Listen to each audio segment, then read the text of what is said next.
ఈ ఏపీ ప్రభుత్వం తల్లికి వందనం పథకం సంబంధించి 2026, 27కి సంబంధించిన బెనిఫిషియల్ లిస్ట్ అనేది మనకి అందుబాటులోకి తీసుకొచ్చిందండి ఇవాళైతే. సో మీరే సెల్ఫ్గా మనం చెక్ చేసుకోవచ్చు ఎవరెవరికి ఎలిజిబిలిటీ ఉంది, ఎవరికి ఎలిజిబిలిటీ లేదు, ఎలిజిబిలిటీ లేకపోతే మనం ఏం చేయాలి అనేది ఈరోజు ఈ వీడియోలో ఎక్స్ప్లెయిన్ చేస్తాను. అలాగే మనకి ఈ అమౌంట్ అనేది ఎప్పుడు క్రెడిట్ అవుతుంది, ఎవరికి క్రెడిట్ అవుతుంది, ఎవరికి ముందుగా క్రెడిట్ అవుతుంది, సో ఒకవేళ క్రెడిట్ కాకపోతే, ఎలిజిబిలిటీ ఉన్నా కూడా కాకపోతే ఏం చేయాలి, మనం ఎలిజిబిలిటీ లేదు అని మీకు రిజెక్ట్ చేస్తే దానికి తర్వాత మనం ఏం చేయాలి, ఓకేనా. సో ఇవన్నీ కూడా మనము క్లియర్గా ఈ వీడియోలో ఎక్స్ప్లెయిన్ చేస్తాను. వీడియోని ఎక్కడ స్కిప్ చేయొద్దండి, పూర్తిగా చూడండి. ప్రతి ఒక్కరికి ఈ యొక్క ఇన్ఫర్మేషన్ని షేర్ చేయండి, మర్చిపోకుండా. ప్రతి ఒక్క తల్లులు అందరూ కూడా ఈ యొక్క ఇన్ఫర్మేషన్ తెలుసుకోవాలి. సో వీడియోని లైక్ చేసి సబ్స్క్రైబ్ చేసుకోండి ఛానల్ని. మెయిన్ మ్యాటర్లోకి వెళ్ళిపోతే, ఈ యొక్క అమౌంట్ ఫస్ట్ ఆఫ్ ఆల్ ఎప్పుడు రిలీజ్ అవుతుందంటే మనకి జూలై 22 అంటే రేపు మనకి ఈ యొక్క ఎవరికైతే ఎలిజిబిలిటీ ఉంటుందో వారి యొక్క తల్లుల ఖాతాలో నేరుగా 13,000 రూపాయలు అనేది వాళ్ళ ఖాతాలో జమ అవడం అయితే జరుగుతుంది. సో ఇది ఎవరికి ఫస్ట్ అందరికీ రేపు రిలీజ్ అయిపోతుందా అంటే అందరికీ రేపు రిలీజ్ కాదండి.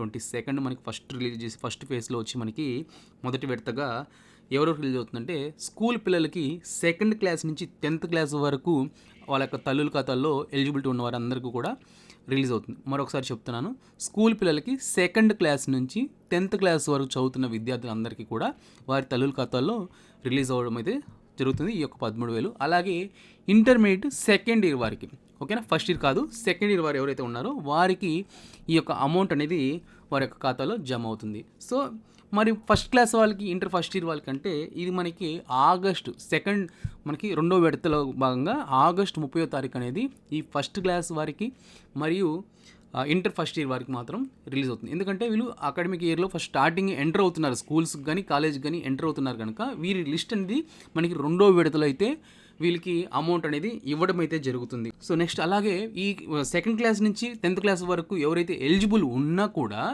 మనకి అమౌంట్ ఒకవేళ పడకపోతే వీరికి కూడా నెక్స్ట్ విడతలో అమౌంట్ అనేది రిలీజ్ చేస్తుంది గవర్నమెంట్. అది ఎలా అంటే దానికి మనం గ్రీవెన్స్ పెట్టుకోవాలి. నెక్స్ట్ విడత అంటే నెక్స్ట్ ఇయర్ కాదండి. సో ఇప్పుడు చెప్పాను కదా, ఫస్ట్ మనకి విడత జూలై 22, రెండో విడత ఆగస్ట్ 30. ఈ ఆగస్ట్ 30 అంటే ఈ 1 మంత్ లోపల మనకి అమౌంట్ అనేది రిలీజ్ చేస్తారు. సో దానికి మనం గ్రీవెన్సీ అనేది పెట్టుకోవాల్సి వస్తుంది. ఈ గ్రీవెన్సీ గురించి కూడా ఎక్స్ప్లెయిన్ చేస్తాను. ఫస్ట్ ఆఫ్ ఆల్ గ్రీవెన్సీ అనేది మనకి ఎలిజిబిలిటీ ఉన్నా రాకపోతే, ఓకేనా. సో మనకి లిస్ట్లో మన పేరు ఉన్నా రాకపోయినా, ఒకవేళ లిస్ట్లో మన పేరు ఉండి కూడా రిజెక్ట్ లిస్ట్లో పెట్టేసి ఎలిజిబిలిటీ కాదు అనేసి చెప్తే అలాంటి వాళ్ళు గ్రీవెన్స్ పెట్టుకోవాలి.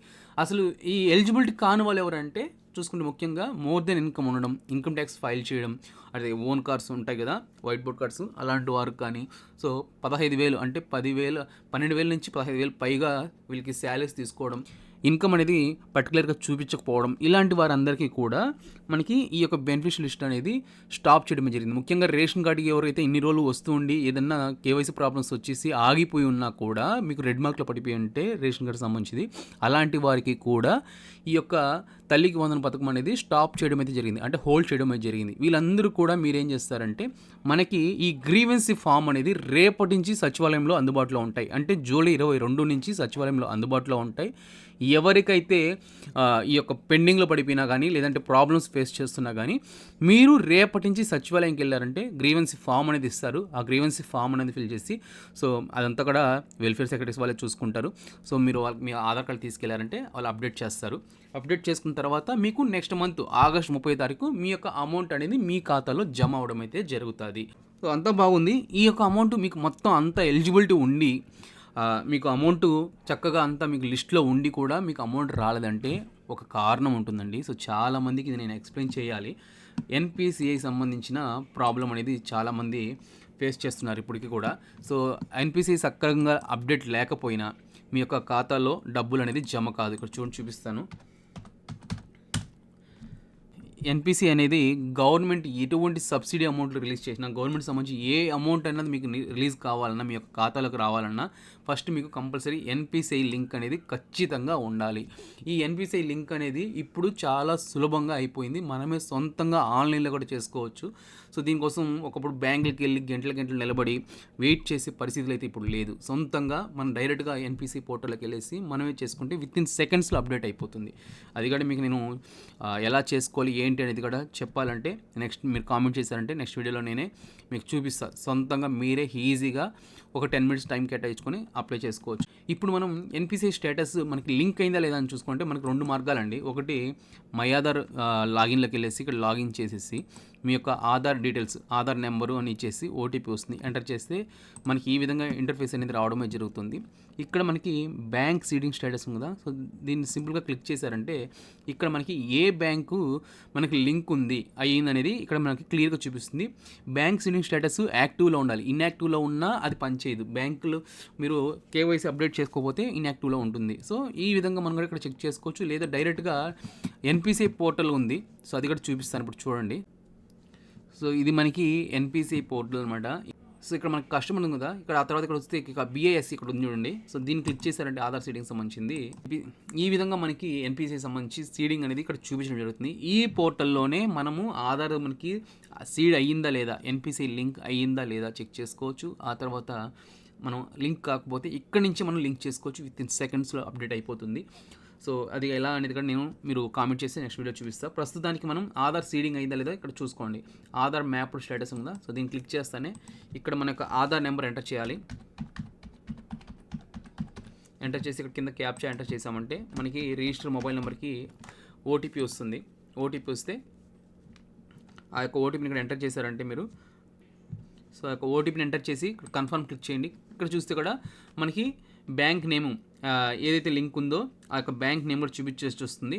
సో ఇక్కడ ఎనేబుల్డ్లో ఉందా లేదా, డీబీటీ అనేది కంపల్సరీ డీబీటీ అనేది ఎనేబుల్డ్లో ఉండాలండి. ఎందుకంటే ఇది ఎనేబుల్ ఉంటేనే మీకు అమౌంట్ అనేది మీ బ్యాంక్ అకౌంట్కి గవర్నమెంట్ ఏ స్కీమ్స్ రిలీజ్ చేసినా డైరెక్ట్గా మీ అకౌంట్లోకి అయితే జమ అవుతాయి, లేదంటే అవ్వదు. ఓకేనా.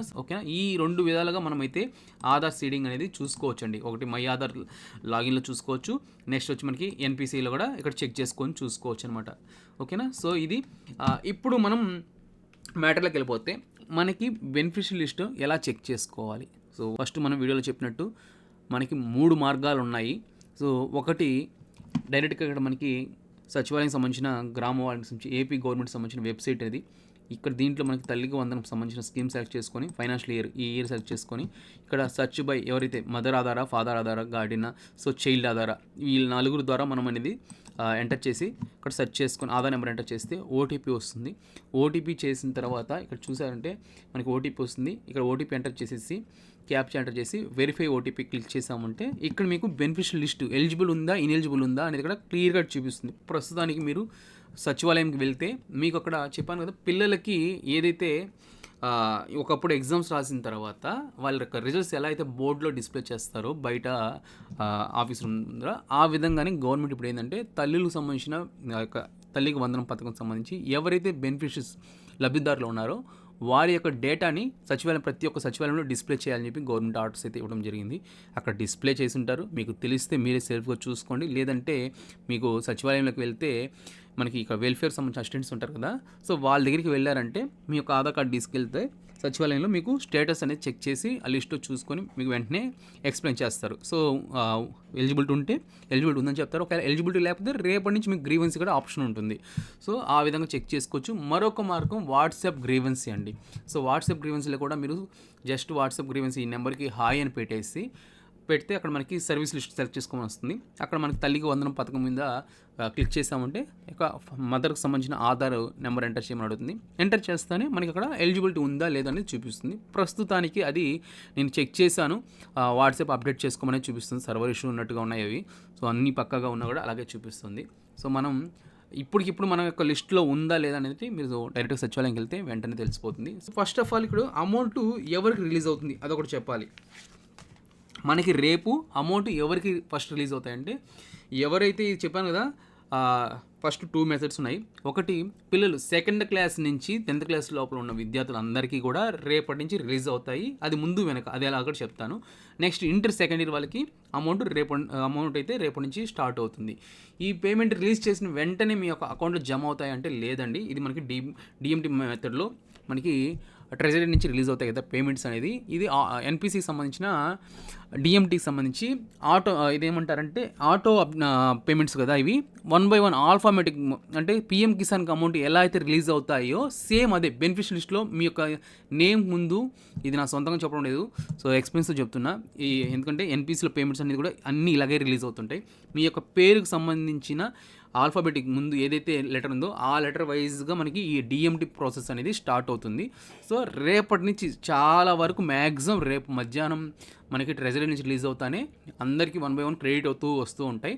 సో మాకు పడలేదని మాత్రం ఎవరు అనుకోవాల్సిన అవసరం లేదు. మ్యాక్సిమం 3 to 4 days లోపలే పడిపోతాయి. కొంతమందికి పిఎం కిసాన్ సంబంధించి అయితే 1 month పడిన రోజులు కూడా ఉన్నాయి. ఓకేనా? సో ఎవరు కంగారు పడాల్సిన అవసరం లేదు. బెనిఫిషియల్ లిస్ట్లో మీ పేరు ఉందా 100% మీకు అమౌంట్ అనేది మీ యొక్క అకౌంట్లో క్రెడిట్ అవ్వడం అయితే జరుగుతుంది. లిస్ట్లో పేరున్న క్రెడిట్ కాలేకపోతే కూడా కంగారు పడాల్సిన అవసరం లేదు. గ్రీవెన్సీ పెట్టుకుంటే మనకి నెక్స్ట్ మంత్ 30వ తారీఖు, ఆగస్ట్ 30వ తారీఖు అమౌంట్ అనేది ఖచ్చితంగా మీ యొక్క ఖాతాలో అయితే జమ అవడం అయితే జరుగుతుంది. సో ఇదండి ఇన్ఫర్మేషన్ అయితే. మీకు అమౌంట్ ఎలా రిలీజ్ అవుతుంది, ఎప్పుడు రిలీజ్ అవుతుంది, ఎవరికి రిలీజ్ అవుతుంది అనేది క్లుప్తంగా ఎక్స్ప్లెయిన్ చేశాను, లైవ్లో చూపించడం జరిగింది. సో ఇంకా ఏదైనా డౌట్స్ ఉన్నా ప్రతి ఒక్కరు కూడా కామెంట్ చేయండి. కొత్త విషయాలన్నీ కూడా నేను మీకు ఎక్స్ప్లెయిన్ చేయడం అయితే జరుగుతుంది.